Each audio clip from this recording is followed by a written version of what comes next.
संभाजी मानेंची ही चौकशी ही तात्पुरता लोकांना केलेला देखावा आहे। याच्यातून कुठलीही गोष्ट निष्पन्न होणार नाही। मिलिंद म्हैसकर हे त्यांना वाचवणार आहे।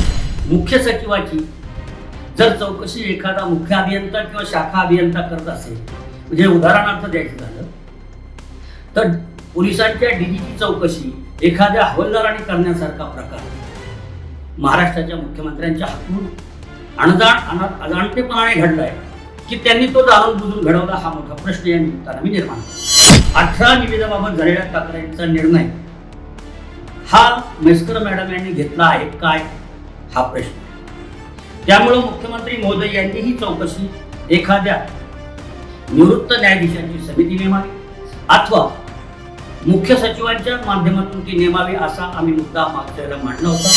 नमस्कार, मी अशोक सोनवणे, आपण पाहताय लोकमंथन न्यूज 24। काय चाललंय नेमकं महाराष्ट्रामध्ये, या राज्याची अधोगती की प्रगती यावर चर्चा आज मी करणार आहे। महाराष्ट्र राज्यामध्ये सार्वजनिक बांधकाम खातं ज्याला म्हटलं जातं, ही विकासाची खऱ्या अर्थानं एकमेकाला जोडणारी रक्तवाहिनी आहे आणि ह्या रक्तवाहिन्यांच्या मध्येच मोठ्या प्रमाणात गैरव्यवहार चाललेला आहे।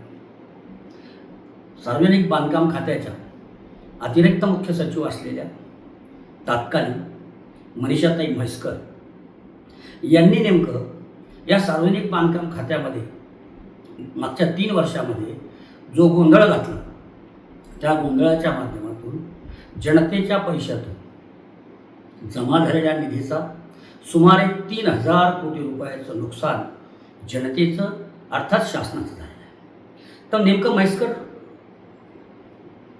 मॅडम यांनी केलं काय, तर या राज्यामध्ये सनातनी धर्माला, हिंदू धर्माचं असलेलं एक मोठं व्यासपीठ जो कुंभमेळा नाशिकमध्ये होतो, दर 12 वर्षांनी तो तिथे येतो आणि त्या 12 वर्षाच्या निमित्तानं विशेष निधी शासन त्या कुंभमेळ्यासाठी देतं। सनातन धर्माच्या संरक्षण होण्यासाठी हा निधी वापरला जातो, परंतु त्यामध्ये 3000 कोटीचा घोटाळा जर होत असेल तर ही लांछनास्पद बाब सनातन धर्मासाठी पण आहे, हिंदू धर्मासाठी आहे आणि तमाम महाराष्ट्रातील जनतेसाठी आहे।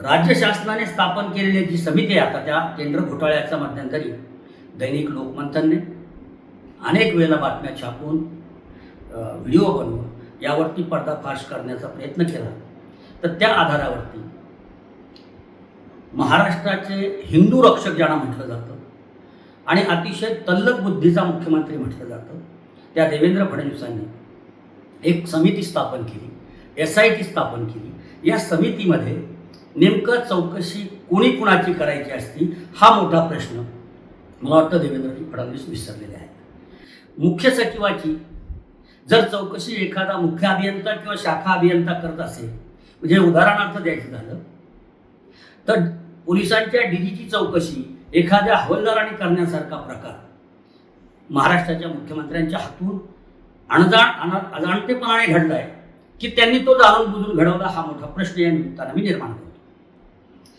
यामध्ये आता महत्त्वाची बाब आमच्या समोर अशी आलेली आहे की म्हैसकर यांनी ज्या मुख्य सचिवांच्या, आता मला असं या निमित्तानं सुचवावंसं वाटतं की मनीषाताई म्हैसकर ह्या ज्या वेळेला साभाच्या अतिरिक्त मुख्य सचिव होत्या, त्यांच्या जागेवर त्यांचे पती मिलिंदजी म्हैसकर आता सध्या आलेले आहेत आणि त्यांनी ही चौकशी समिती नेमली। जर ही समिती नेमली असेल तर पत्नीला पती हा वाचवणारच यात निर्वाद सत्य। म्हणजे शासना आता जे संभाजी माने जे आहेत नागपूरचे मुख्य अभियंता, हे मिलिंद म्हैसकर यांच्या अखत्यारीत काम करतात। संभाजी माने यांचा इतिहास आम्ही काढणारच आहोत, संभाजी मानेंच्या काय भानगडी आहेत ते आम्ही काढणारच आहोत, परंतु या मिलिंद म्हैसकर यांनी जी समिती नेमली ही चुकीच्या पद्धतीने नेमलेली आहे आणि याच्यामध्ये मोठा गोंधळ होणार आहे। आता दुसरी गोष्ट याच्यामध्ये मला म्हणावीशी वाटते, शासनाचं एक परिपत्रक आहे 19 सप्टेंबर 2019ला, त्यातील मुद्दा क्रमांक 3 नुसार 15 कोटीच्या वरील जे टेंडर्स असतात ते अतिरिक्त मुख्य सचिव यांनी जर तक्रारी झाल्या तर त्यांनी ते त्याच्यावरती निर्णय घ्यायचा असतो. परंतु सगळे टेंडर्स हे 100 कोटीच्या पुढच्या आहेत आणि 100 कोटीच्या पुढच्या टेंडरची सर्व प्रक्रिया तत्कालीन अतिरिक्त सचिव मुख्य सचिव मनीषाताई म्हैसकर यांनी ते निर्णय घेतलेले आहेत. त्यामध्ये सामील असलेले सर्व सचिव आले.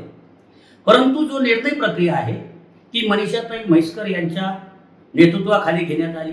एकही टेंडर म्हणजे जे टेंडर सगळे झाले त्यामध्ये महत्त्वाची भूमिका अशी आहे, 18 निविदेबाबत झालेल्या तक्रारींचा निर्णय हा म्हैसकर मॅडम यांनी घेतला आहे काय, हा प्रश्न आहे. त्यामुळं मुख्यमंत्री महोदय यांनी ही चौकशी एखाद्या निवृत्त न्यायाधीशांची समिती नेमावी अथवा मुख्य सचिवांच्या माध्यमातून ती नेमावी असा आम्ही मुद्दा मागच्या वेळेला मांडला होता. आणि मुख्य सचिवांच्या नेतृत्वाखाली जर ही चौकशी झाली तर यामध्ये काहीतरी चौकशी होईल आणि राज्य सरकारच्या निधीला न्याय मिळेल, जनतेला न्याय मिळेल. आपल्या अधिकाराचा गैरवापर करणाऱ्या अतिरिक्त मुख्य सचिव तत्कालीन श्रीमती मनीषाताई म्हैसकर यांचे अनेक मुद्दे आम्ही समोर वेळोवेळी मांडलेले आहेत. यापुढेही ते रोज मांडत राहणार आहोत.